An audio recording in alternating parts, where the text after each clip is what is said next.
Ito nga yung pinaka-latest na gusto kong subukan, yung pants. First time kong gumamit nito ngayong gabi. Bubuksan ko na para makita ko rin kung ano yung nasa loob niya. May napanood akong ganito sa Charmy. Merong ganito yung Charmy, di ba? Oh, medium. Parang maliit. Ay, hindi. Ayan. Diaper.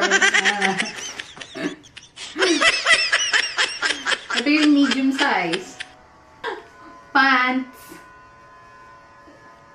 Siguro sakto na sa akin tong medium. Ang bango. Ito yung loob niya. Yan.